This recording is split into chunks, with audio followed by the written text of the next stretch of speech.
मुख्यमंत्री डॉक्टर मोहन यादव की अध्यक्षता में आज मंत्रालय में कैबिनेट बैठक हुई। कैबिनेट की शुरुआत में मंत्रिपरिषद के सदस्यों ने स्पेन और दुबई से लौटे मुख्यमंत्री का पुष्प गुच्छ और अंगवस्त्र भेंट कर स्वागत किया। मुख्यमंत्री डॉक्टर यादव ने 13 से 19 जुलाई तक हुई अपनी दुबई स्पेन निवेश यात्रा की जानकारी मंत्रियों को दी।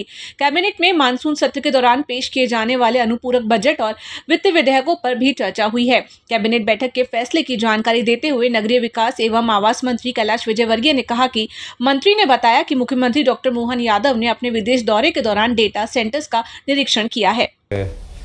द्वादश ज्योतिर्लिंग में से एक प्रमुख ज्योतिर्लिंग महाकाल है हमारा, और धार्मिक पर्यटन की दृष्टि से एकदम भगवान महाकाल की आकर्षण सारे देश में बढ़ा है। और आपने देखा होगा लगभग 20 गुना भक्तों की संख्या भी बढ़ी है। कल हम लोग माननीय मुख्यमंत्री जी के साथ महाकाल की सवारी में थे, और जिस प्रकार की भीड़ थी, तो मैं तो लगभग 40 सालों से ज़्यादा हूँ, तो अद्भुत भीड़ थी। मतलब अब प्रशासन के लिए भी चुनौती हो गया वो कि इतनी भीड़ को कंट्रोल करके बाबा को सीधे निकाल के और ले जाना। पर फिर भी प्रशासन की अच्छी व्यवस्था के कारण बहुत अच्छी सवारी निकली, और हमें लगता है कि अब दिन प्रतिदिन भीड़ बढ़ती ही जाएगी। कल की सवारी के अंदर जो थीम थी वह थी लोक नृत्य, लोक संगीत, और सारे प्रदेशों के संस्कृति वहाँ दिखाने की कोशिश की थी हमने, विशेषकर ट्राइबल। तो गुजरात के ट्राइबल नृत्यकार आए थे, मध्य प्रदेश के भी थे, और बहुत ही मतलब अनुपम दृश्य था। और जो आनंद है महाकाल की यात्रा का, और जो मन को आह्लादित करता है, वो उसके शब्दों में व्याख्या नहीं की जा सकती। और इसलिए ये जो हमारा प्रदेश का एक बहुत बड़ा उत्सव, मुझे लगता है कि आने वाले समय में ये रथ यात्रा जैसे एक निकलती है और तिरुपति भगवान की यात्रा निकलती है, ऐसे हमारे यहाँ भी महाकाल की सवारी की प्रतिष्ठा ऐसी ही होने वाली। जिस प्रकार जनसंख्या बढ़ रही है, क्योंकि मैं तो 30-40 साल से जा रहा हूँ, और जिस तेज़ी से भक्तों का आना जाना वहाँ हो रहा है, और इसलिए हम सब के लिए एक चुनौती है कि यह सवारी अच्छी निकले और जो भी दर्शक आए वह यहाँ से प्रसन्न होकर जाए। ये हमारी कोशिश रहेगी। हाँ जी, अब मैंने तो झांझ भी बजाया, और पता नहीं क्या क्या बजाया, आप देख ही नहीं पाए।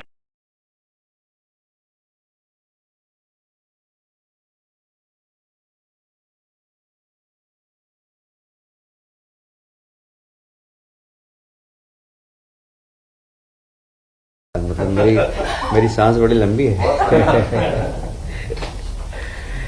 आज माननीय मुख्यमंत्री जी ने कैबिनेट में उर्वरक की लिए सभी माननीय मंत्रियों को निर्देश दिए हैं कि अपने अपने प्रभार के जिलों में, अब चूंकि बोनी तो हो गई है और बोनी में भी ऐसी कोई किसानों को परेशानी बिल्कुल नहीं आई, उनको समय पर खाद उर्वरक मिलता रहा, और अभी भी अब वापस दूसरी बार लगेगा। तो सभी माननीय मंत्रीगण इस बात का विशेष ध्यान रखें कि किसानों को समय पर खाद मिले, ब्लैक नहीं हो, और बाजार के अंदर नकली खाद नहीं आए, इसको विशेष ध्यान दें। इस संबंध में प्रशासन को भी निर्देश दिए माननीय मुख्यमंत्री जी ने, और किसान को कहीं पर भी कोई असुविधा नहीं होना चाहिए, इस बात के लिए माननीय मुख्यमंत्री जी ने कैबिनेट में निर्देश दिए।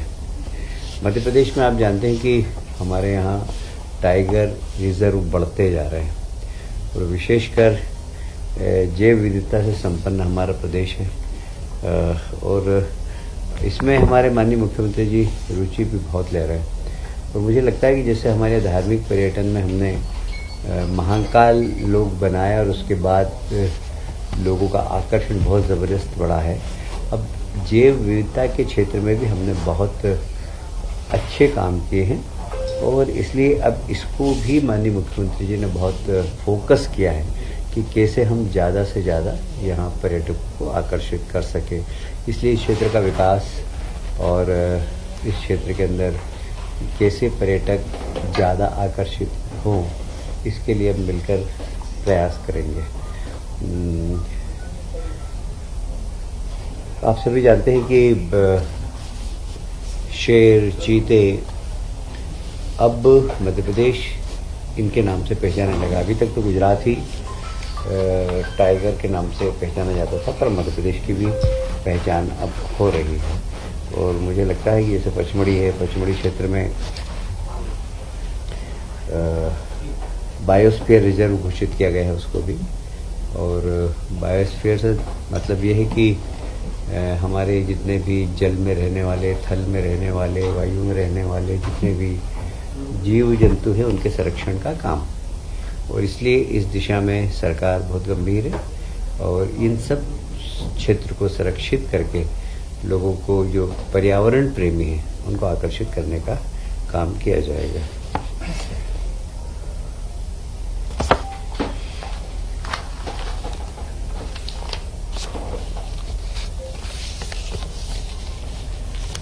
अभी उज्जैन में भी मेला लगता है और विक्रमोत्सव उज्जैन में भी और ग्वालियर में भी मेला लगता है।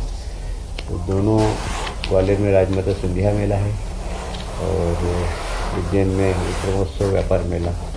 हमने वहाँ ऑटोमोबाइल्स की छूट 50% दी थी टैक्स की, तो उस टैक्स का आज अनुमोदन किया गया है।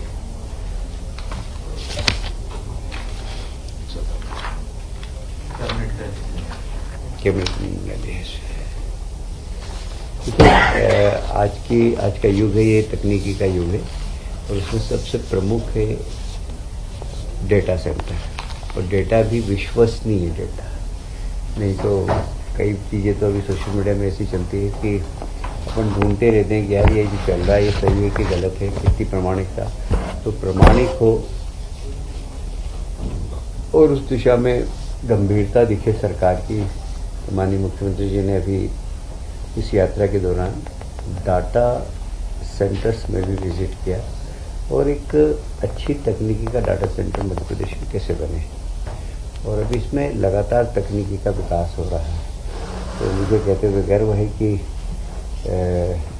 अभी सरकार ने सांख्यिकी समृद्धि के लिए डेटा सेंटर को फोकस करके एक विश्वसनीय, एक जवाबदार डेटा सेंटर हम बना रहे हैं और शायद वो देश के अच्छे डेटा सेंटर में से एक होगा। इसमें भी आज कैबिनेट में काफ़ी चर्चा हुई, निर्णय हुआ कि मध्य प्रदेश की पहचान एक विश्वसनीय डाटा सेंटर के रूप में बने और अधिकतर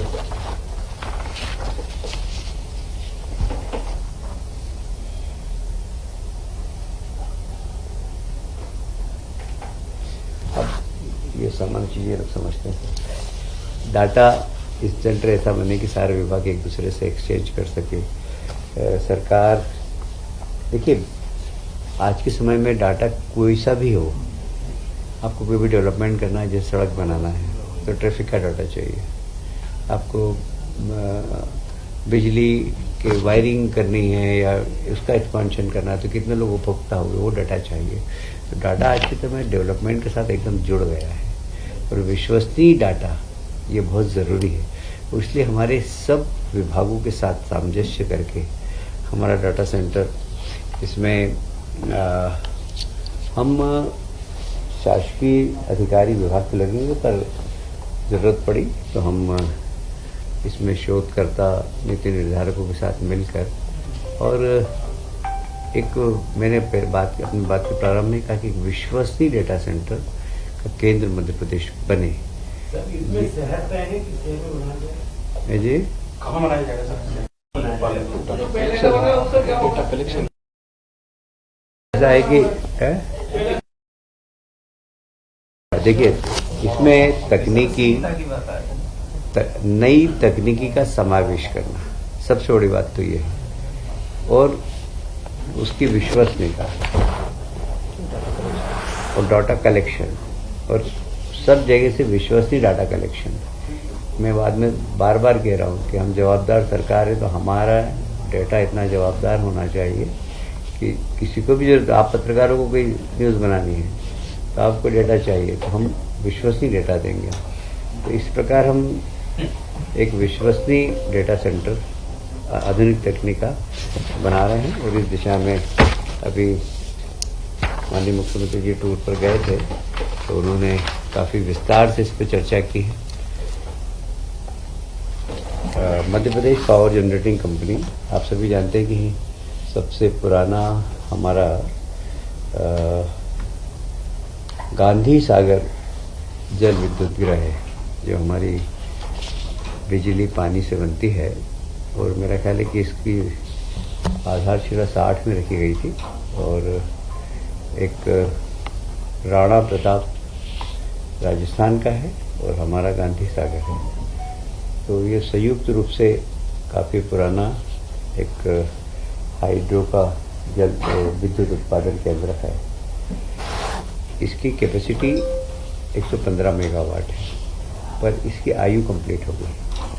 लगभग 40 साल से चल रहा है और सभी तकनीकी लोगों की राय है, और यही हालत राजस्थान की भी है।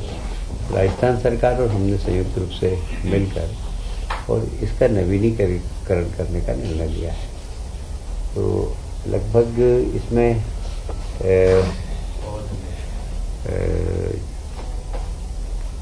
464 करोड़ का 464 करोड़ का बनेगा ये, और इसमें 4 × 43 मेगावाट इसका नवीनीकरण होगा। इसकी जो अनुमानित लागत हो सकती है 573 करोड़ भी। इसमें सरकार का 30% हिस्सा होगा, बाकी लोन से यह 464 दोनों राज्य में। हाँ, और नहीं उनका अलग अलग है। 464 ऐसा है कि हमारी जो कैपेसिटी वो 115 मेगावाट की है और राणा प्रताप की 175 मेगावाट की है। तो इनका खर्चा है 573 और हमारा है 464। सर रिन्यूएबल में कैपेसिटी बढ़ाएंगे? अभी तो उसी की कैपेसिटी हम बढ़ा रहे हैं, उसको नवीनीकरण कर रहे हैं, बस इतना ही। राजस्थान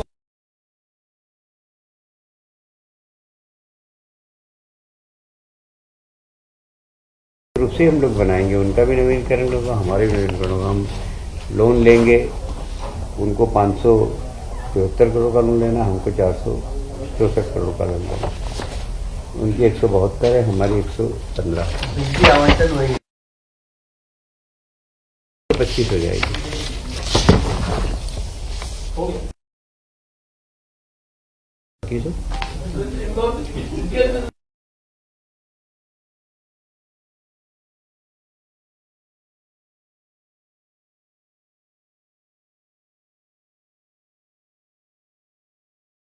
कुछ मर्यादा विधानसभा की रखना पड़ती है। विधानसभा अभी